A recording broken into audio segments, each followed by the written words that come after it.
Hello, Ryan here, aka Mac, and welcome. Today we are going to take a look at all of the features and deliverables that started work in March. As always, a huge thank you to all of my patrons and channel members, in particular to Spiky Imp for repledging as a channel member. Thank you so much for the support, it is truly appreciated. And if you do enjoy my videos, please do consider subscribing and helping the channel to grow. So each month, I like to put together a video that takes a look at all of the work that is kicking off each month and also finishing each month, just to keep us all more informed as to the work that is going on in the background. Now, before we get to it, just because a feature on the progress tracker has work beginning or completing in a particular month does not necessarily mean that it will be released that quarter, the next quarter, or even in that year, as there could still be more work required from other teams, for example the downstream teams like audio, visual effects, and so on. Or even priorities can shift and it can get pushed back until needed. It is, however, a good guide to see what could potentially come to the PU when, but at the very least, it just shows us what work is being done at what time in the year. So with that said, let us take a look at all of the deliverables and features that have work that kicked off in the month of March. So first up, we have something called the Data Core Deserializer, which is from the Systemic Services and Tools team, and this is a C++ star service that uses the normal game tech to read the data core data, whether it be in binary format or loose files, and exposes it via a diffusion API. Now, not really sure what this does exactly, but it does have 25 weeks work that kicked off late in March and will come to a close around mid-September. Now, next up, we have the Dynamic Mission System, which is from the Mission Features team, and this says that the Dynamic Mission System will allow select mission types to be dynamically tailored to the current environment and quantum at a later date. And these missions will be customizable and payment will accurately reflect the distance traveled and risks involved. Now, the work on this kicked off late in March and lasts for 26 weeks, finishing around mid to late September. Now, this feature is quite a big one for me personally. We have missions in the PU already, not the most exciting and very rinse repeat for a lot of them. What this will do will generate missions on the fly, picking elements to make them a little less repetitive, as well as the payouts being based both on how far you need to travel and the dangers involved. So maybe encouraging you to actually travel 31 million kilometers rather than getting the same work much closer by. Eventually, as it says, this will be driven by the quantum simulation. So as the quanta are flying around, it'll pop up with different missions here and there, creating a lot more diversity. Really excited to see this come along. We already hear of the teams working with Subsumption when they're designing outposts and derelict settlements and so forth, using the mission system to generate missions with these locations for when they come along, rather than allowing the mission team to do it later. The actual designers of these locations are able to hook missions up straight away. So this will just add a lot more diversity to the whole mission landscape, giving us all a lot more to get on with. Now, next, we have a deliverable called Ecosystem Enhancements. And this is from the Planetech team, which has 35 weeks work that began earlier in March, but doesn't finish until early November, so still quite a way off yet. But this deliverable says, enhancing the realism of planets and animals in their aspects and behaviors to better immerse them in their respective environments. Now, this one sounds pretty awesome, especially as it mentions animals. Not that we have even seen an animal in the verse yet.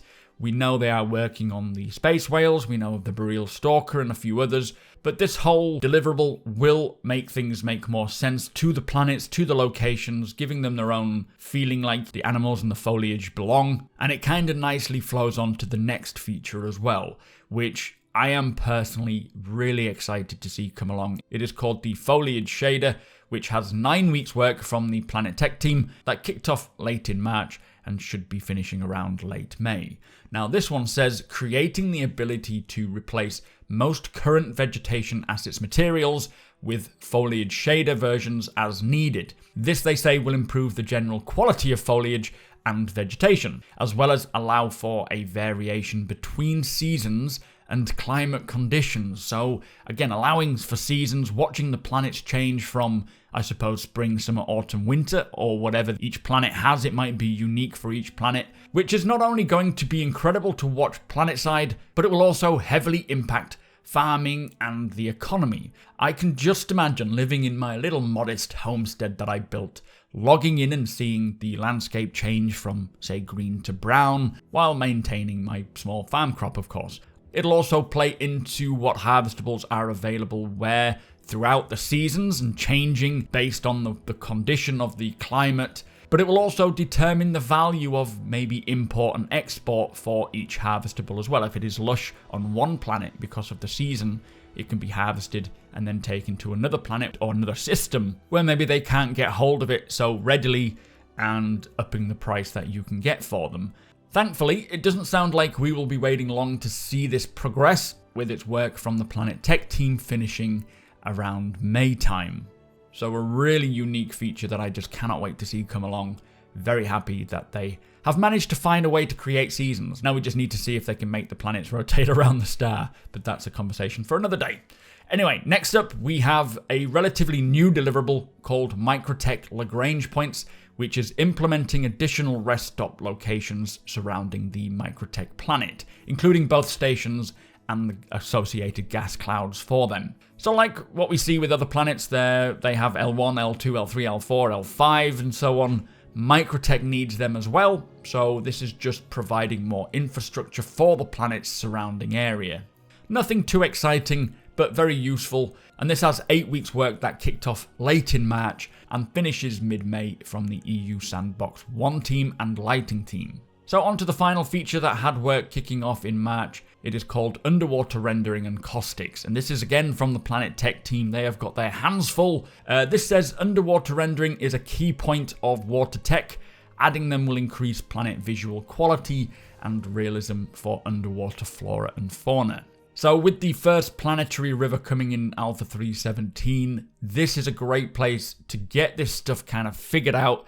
So when they begin expanding the amount of rivers planetside, which I know TOBII said they're hoping to do it with 3.18 onwards, they will all look as realistic as possible. And I will say, the river that we have on Microtech is pretty incredible. I do adore just walking alongside it or hanging out at the basin, watching players come and go, especially at sunset. You have to go to the river at sunset. It is phenomenal. And for a first attempt at a river, it does make you wonder what they will look like when final, with all the flora and fauna, as well as hundreds of them, all just over the various planets that require them. It'll be very fun watching them expand on the rivers for the planets throughout this year.